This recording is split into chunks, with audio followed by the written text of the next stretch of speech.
So we'll start with urinary stone diseases, which is the third most common affliction of the urinary tract, exceeded only by UTI and prostatic diseases.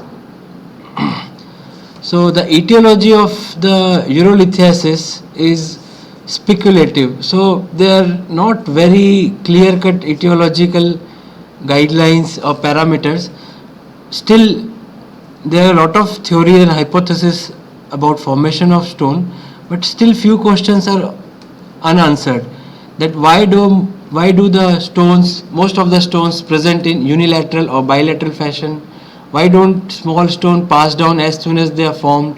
Why do they pass off in sub-individuals? Why do they stay in sub-individuals? Why do some form one large stone and others multiple small ones? So these answers are not yet been achieved. So what is the cause of this? But lot of answers has been gained in the recent developments. So we'll go through slowly about those things. So few nice to know points about urinary stone disease. Urolithiasis. Urolithiasis refers to stone occurring in the urinary tract. It is called as urolithiasis. It can be either a kidney or renal stone, a ureteric stone, a bladder stone, a urethral stone. So these are all combinedly clustered together as urolithiasis. So what are the few nice to know points? That one of the stone named as Struwite. So you might have heard about Struwite stones. Those are named after H.C.G. Struve, who was a naturalist.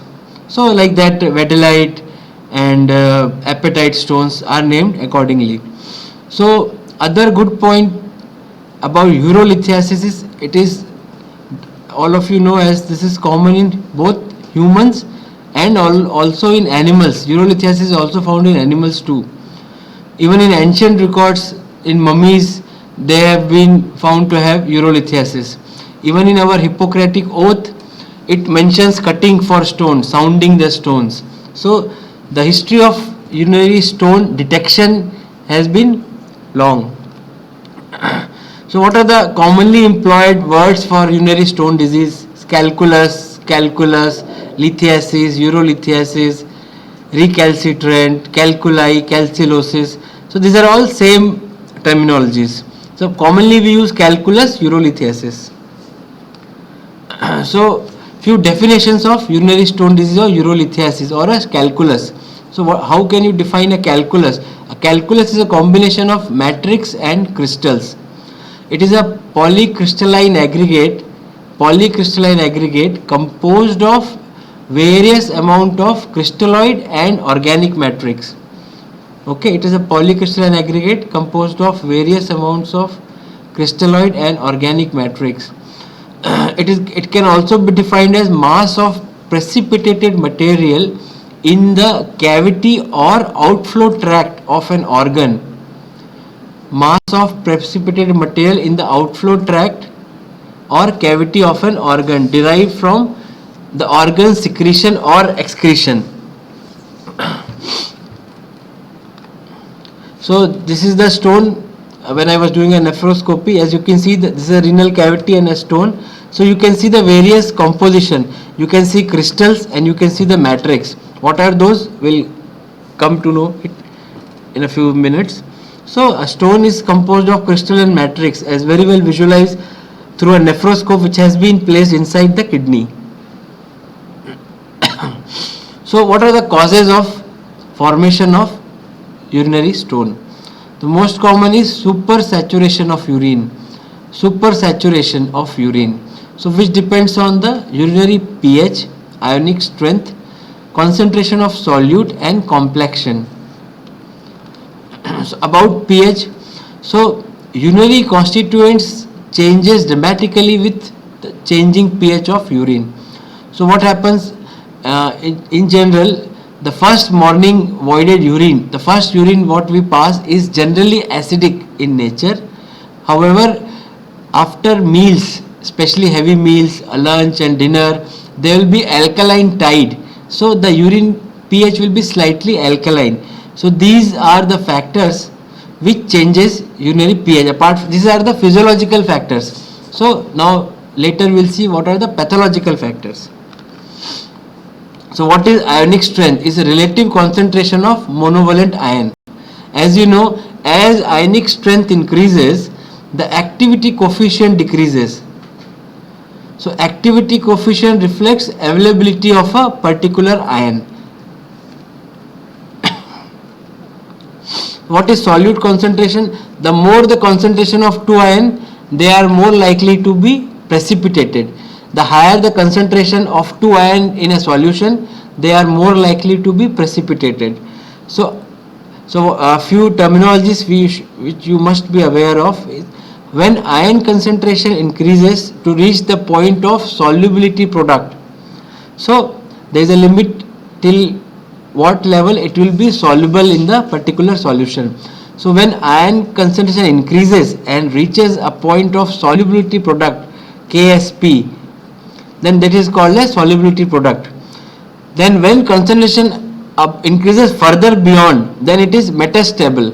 Metastable means there will be growth of crystal and nucleation will be heterogeneous, not homogeneous. Heterogeneous nucleation and growth of crystal.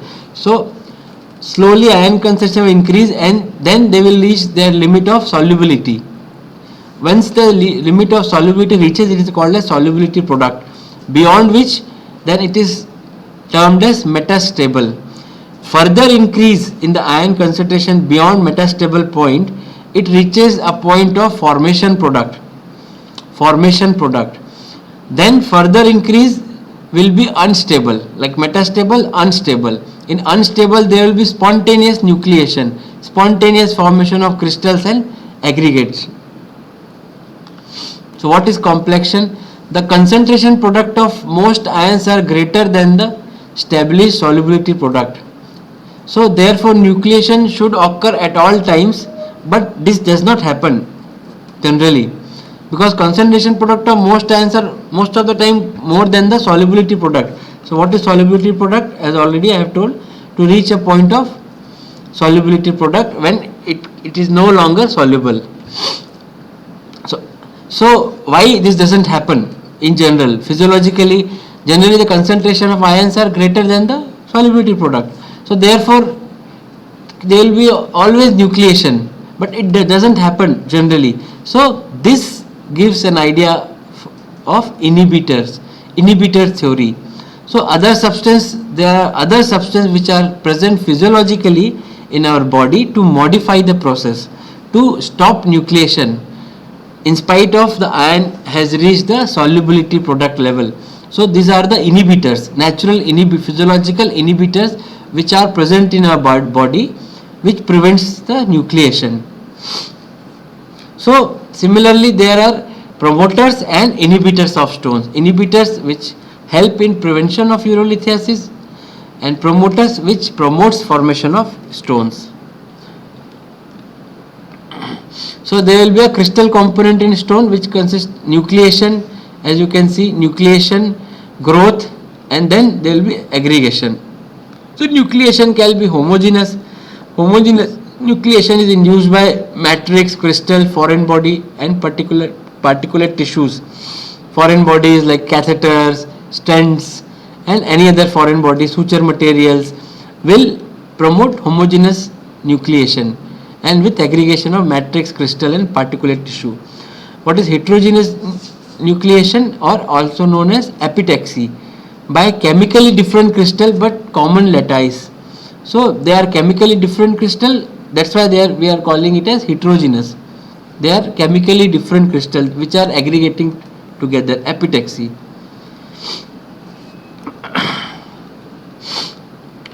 So one of the most important thing you should know is Randall's plaque.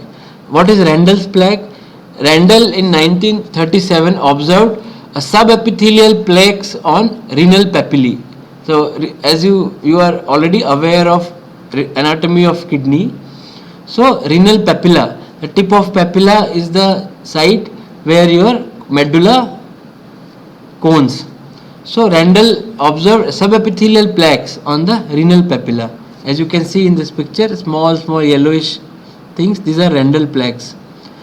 It is seen in almost 74% of stone formers and 43% of general population without non-stone formers. So why this developed? There is a theory. There will be a vascular injury to vasa recta which will induce an atherosclerosis like reaction and calcification, which leads to calcification of endothelial wall, which erodes into papillary interstitium and then into the collecting system and forms a nidus for stone. So this vascular injury, atherosclerosis, calcification of wall, which erodes into papillary interstitium and then into collecting system. So collecting system, as you know, consists of minor calyces, major calyces, infundibulum, pelvis, ureter. So what are the matrix component of stone? Protein, hexose, hexosamine are the matrix component. There are 2 to 10% of total stone weight. They are 2 to 10% of total stone weight. So they consist, matrix is what? Protein, hexose and hexosamine. They are the soft components. So few stones are radiolucent with scanty calcification. As you know, stones can be radio opaque or radiolucent. Radio opaque, as we discussed in last lecture, as you remember, when we do a X-ray, then we talk about lucency, radiolucency, radio opaque, radiolucent. So 80 to 90% of renal stones are radio opaque and 10 to 15% are radiolucent, which are not seen in plain X-ray but can be seen in CT, contrast CT or plain CT. While gallstones, as you know, they are reverse. 80 to 90% are lucent or only 10% are opaque, which can be seen in plain X-ray. So now most important things in urolithiasis are ions. So first and most foremost is calcium ion. So major, which is the major ion in the urinary crystals. 85% stones have some form of calcium in them. So as you know, 50% of plasma calcium is ionized and is available for filtration. Out of this 50%, 95% is filtered. What is filtered is reabsorbed. So 50% is ionized and it is filtered. Out of this, 95% filtered calcium is reabsorbed at PCT, DCT and collecting ducts. I think this calcium metabolism already you know pretty well. Recently you read in physiology and biochemistry. So this calcium ion complex, as you heard, as you already discussed, complexion. There is a fourth component in stone forming, complexion. So it forms complexes. It can with either citrate, phosphate, sulfate, and it forms soluble complexes. It forms soluble complexes. So like monosodium urate and decreasing pH, they interfere with this complex formation and they promotes crystal aggregation. So these are the promoters, monosodium urate and decreasing pH. So what happens? This soluble calcium which is reabsorbed has tendency to form soluble complex which is dissolved. It forms solution with complexes with citrate, phosphate and sulfate. But these factors can prevent or interfere with formation of complex and then calcium can aggregate. So other most important ion is oxalate. Oxalate is derived mostly 10% is only dietary. 90% of oxalate in our body is a metabolic waste. Okay, it is excreted entirely by proximal tubules. In the gut, it is consumed by bacteria or it can be it can form complex with calcium and which is soluble and can get excreted. However, in some conditions like short gut syndrome, where there has been a resection of a significant length of bowel, which leads to short gut syndrome, and steatorrhea can promote its absorption. And once it gets reabsorbed, it can form a crystal with calcium.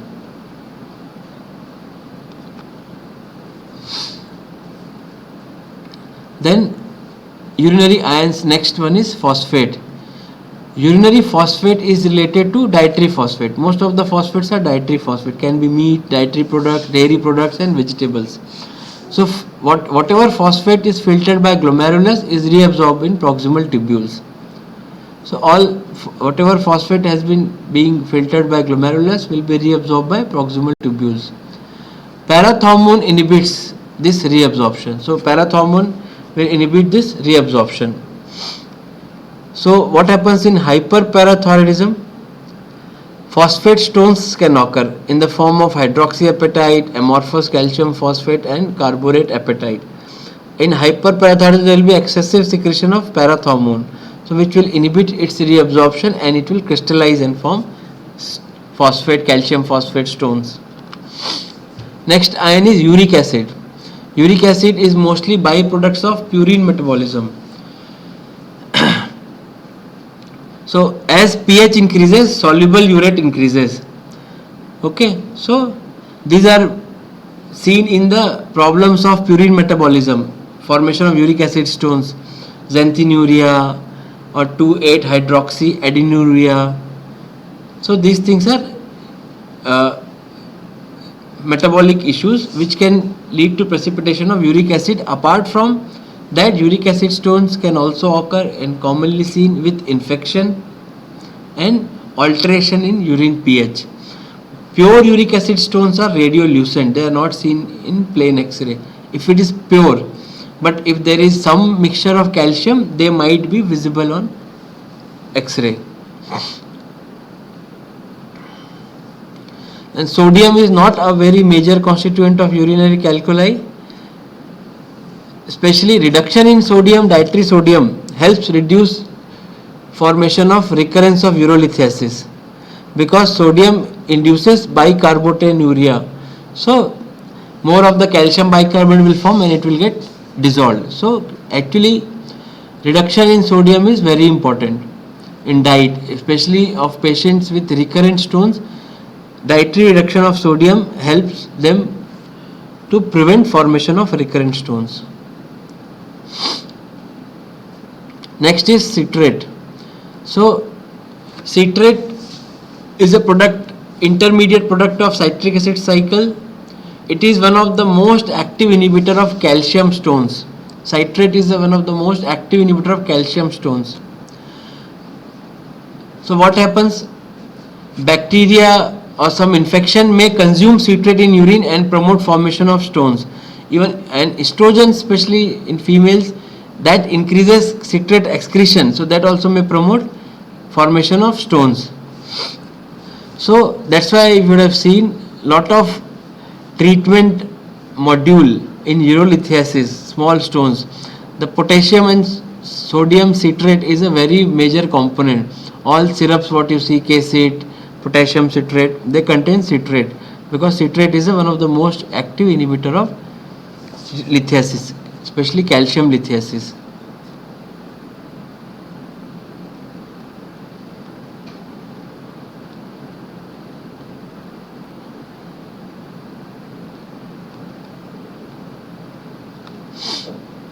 The other is magnesium. So magnesium deficiency also is associated with higher incidence of stones. But as I told you, there are a lot of unanswered mystery in urolithiasis, as it is established that dietary deficiency of magnesium causes higher incidence of stone. But one of the most important, struvite stone, as we discussed before, struvite stone, magnesium is one of the most important component of that.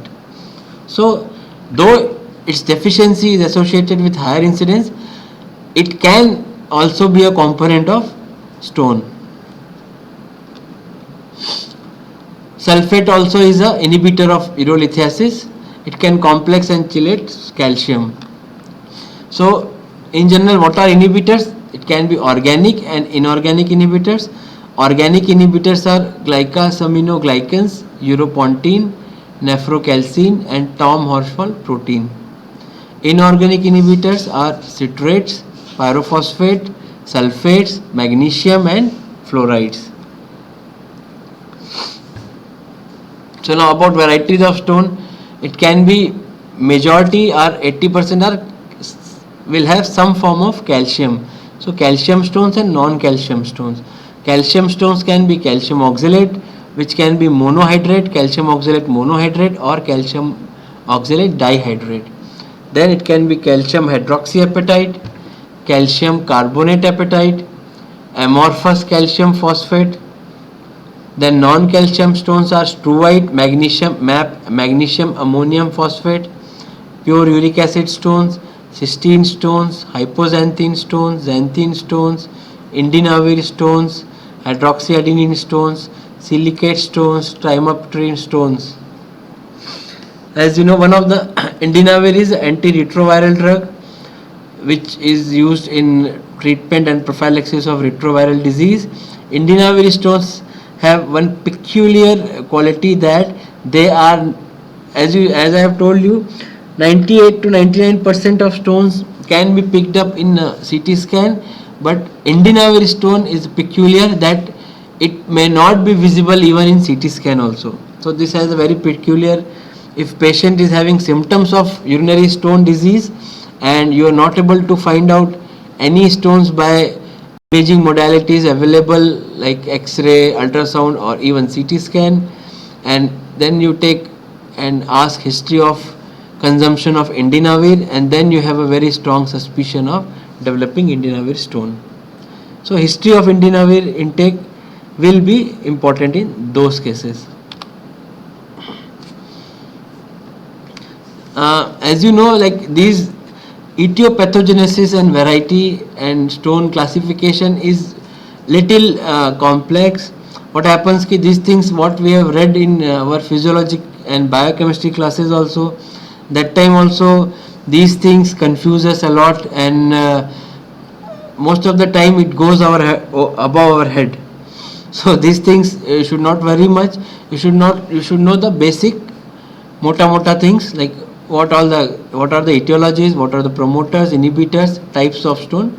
Superficially at least you should know, so that in your exam and the theory and viva you can utter and write.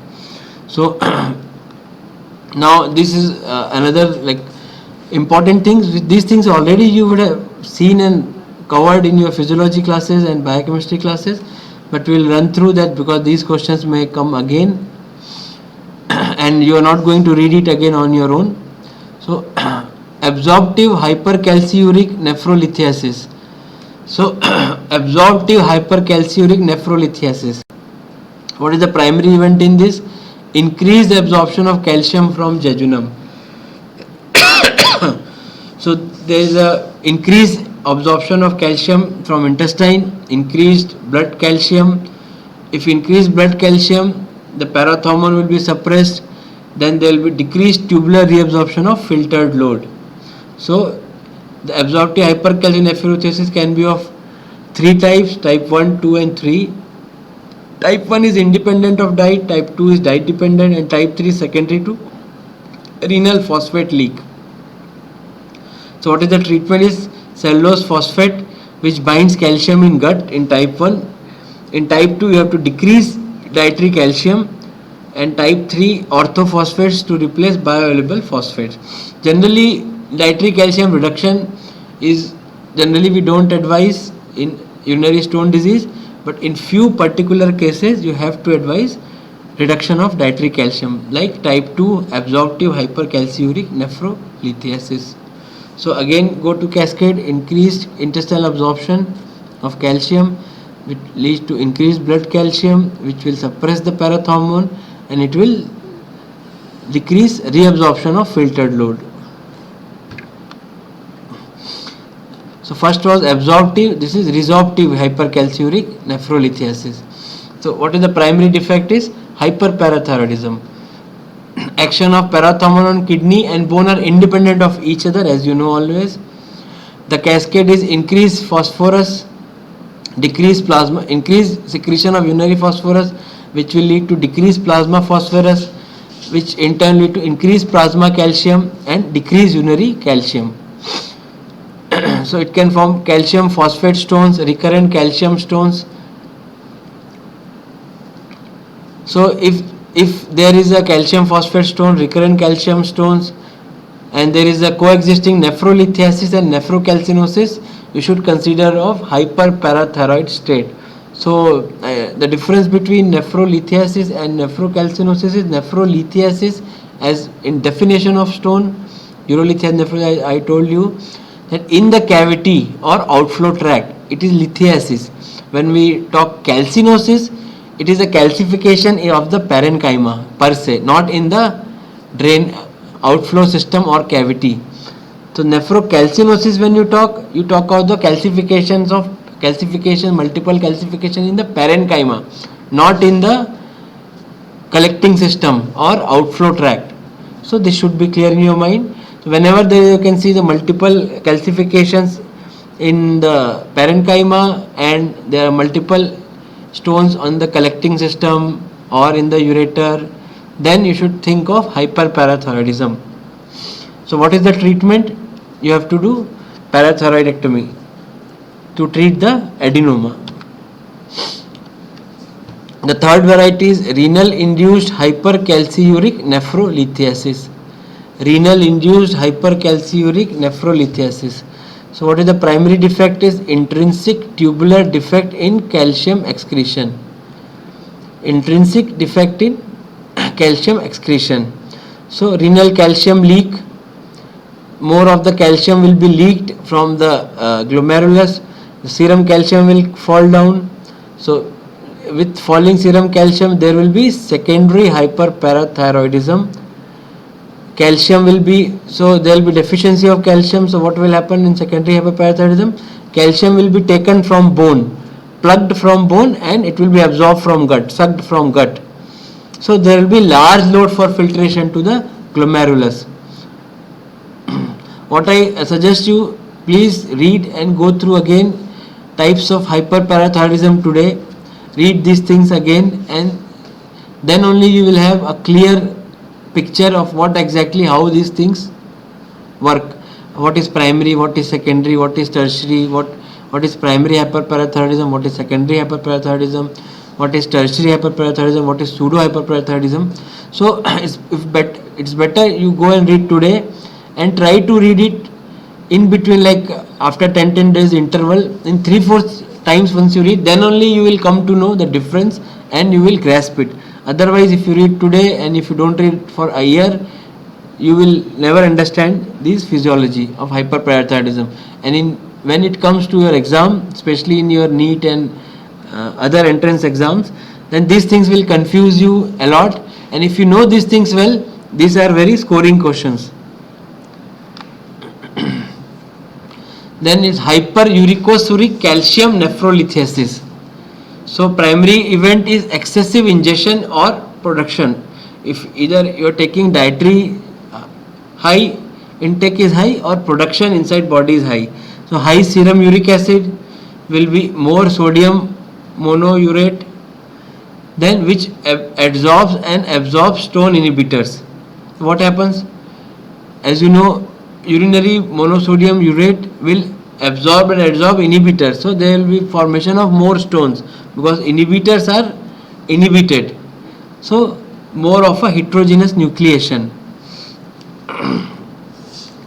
So the treatment will be either dietary modification, because of, if it is because of high ingestion, or allopurinol, which is xanthine oxidase inhibitor, which decreases production of uric acid in the body.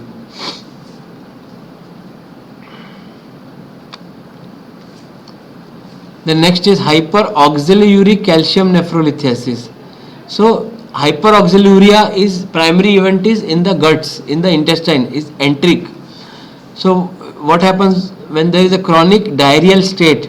There will be increased luminal fat and bile, as you know, in chronic diarrhea, which binds to calcium, and bile will facilitate oxalate absorption. So there will be a more calcium oxalate crystallization. So primary defect is in primary hyperoxaluria is enzyme deficiency, 2-glutarate glyoxylate carboligase, 2-glutarate glyoxylate carboligase, and D-glycerate dehydrogenase. These things you should remember, because these are the very typical, important, repeated questions. This will come in your entrance exams. These enzymes, fancy names, you should mug up. So primary defect is in primary hyperoxaluria is enzyme deficiency. So what is the treatment? Is calcium supplements for enteric variety and liver and renal transplant for the primary variety. So this is the one of the most important indication of combined renal and liver transplant, primary hyperoxaluria. If you do only renal transplant, the disease will recur. If you do only liver transplant, the patient may not survive. So this is the one of the most important indication of combined liver and renal transplant. Then hypocitrate uric calcium nephrolithiasis. The primary event is decreased urinary citrate. As you know, citrate is a inhibitor of urolithiasis. So decreased level will precipitate stone formation. Decreased complexion with calcium. Increased what happens? Due to decreased citrate level, it will not form complex with calcium. So ionic calcium will increase, which will nucleate, agglomerate, and forms crystal. So this type of lithiasis is associated with type 1 renal tubular acidosis. So you should be aware of the types of RTA, type 1, type 2, type 3, renal tubular acidosis. Please read it today and try to understand the basics of renal tubular acidosis, which already you would have read in your physiology classes. So try to read it again. So this is seen in type 1 RTA, thiazide therapy and chronic diarrhea. The treatment is potassium citrate. Now next is struvite or staghorn stone. What is staghorn? As you've seen, staghorn like a horn of stag, multiple branchings, large stones. So these are infectious stones. These are associated with urea splitting organism, urease producing bacteria. So these are the combination of magnesium, ammonium, phosphate. As you can see, ammonium concentration increases, thereby pH will increase, and magnesium, ammonium and phosphate will precipitate, called as staghorn or struvite stone. Staghorn stone treatment is surgery. In a smaller stones, you can try, or residual recurrent stone, you can try acetohydroxamic acid, which is a urease inhibitor, acetohydroxamic acid. But the best treatment modality for staghorn is surgical removal of stone by any form. Now the last one is uric acid stone. This is the 5% of all stone. I am talking about pure uric acid stone. Otherwise uric acid will be formed in mixed stones a lot, but pure uric acid stones are 5%. They are radiolucent. They are not seen in normal X-rays. You can dissolve this stone with alkalization of urine. These are seen, especially pure uric acid, in gout, myeloproliferative disorder, cytotoxic chemotherapy. Gout, myeloproliferative disorder and cytotoxic chemotherapy have more incidence of pure uric acid stone. I am talking about pure, not the uric acid stone mixed with the calcium stones. So surprisingly, as we discussed, most of this patient of pure uric acid stone will have normal blood uric acid level. So it is not necessary that patient with uric acid stone will have high blood uric acid levels. Now about cystine stone. As you know, there is abnormal intestinal absorption and reabsorption of 4 essential amino acids, which are termed together as CoLA, which is cysteine, ornithine, lysine and arginine. So these are the 4 amino acids which have a common metabolism.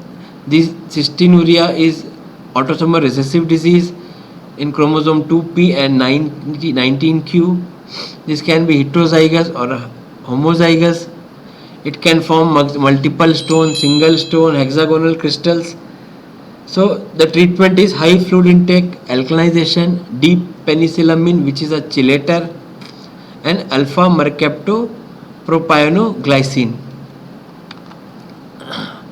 So as I told now about till now we were reading about lithiasis. Now I will, as I told you in between, calcinosis, nephrocalcinosis. So it can be static, metastatic or dystrophic. Now static is like medullary sponge kidney, multiple small punctate calcification of the whole parenchyma, especially the medulla. Metastatic, as you know, metastatic calcification can be seen in sarcoidosis, milk alkali syndrome, hyperparathyroidism, renal cell carcinoma, and dystrophic calcification like in Cox, tuberculosis, tumors and chronic inflammation. So now few iatrogenic calculi which are drug induced mainly, like xanthine stones in allopurinol therapy, hypoxanthine stones, allopurinol therapy which is given in a gout, indinavir as I told you in antiretroviral therapy, silicate, most of the antacids what we consume regularly, Gelusil, Digene, they contain silica, so that can lead to excessive ingestion, can lead to silicate stones, trimetrine, then glafenine and antrafenine. Glafenine and antrafenine are, as you know in pharmacology you have read, they are NSAIDs, non-steroidal anti-inflammatory drugs. So what are the radiolucent stone? Uric acid stones will be radiolucent. This is, you should know which stones are radiolucent. This will be asked commonly in your viva, this will come in your exam, this will definitely be one question in your entrance exam. Radiolucent stones is uric acid, matrix, xanthine, hypoxanthine, indinavir and trimeptrine. These are the radiolucent stones which are not seen in plain X-ray KUB. And as I told you, indinavir stone is not seen even on CT scan. So in summary, stone, suitable pH, true inhibitor lack, obstruction of the drainage system, non-dissolvable ions and epitaxy, which is heterogeneous nucleation, is the main cause of stone formation. So you should remember the mnemonic: stone, suitable pH, true inhibitor lack, obstruction of the drainage system, any obstruction to the flow, outflow, non-dissolvable ions and epitaxy, heterogeneous nucleation is the most important cause of stones. So please go through it. Then in next class we will study about the signs, symptoms, special situations, imaging, management part.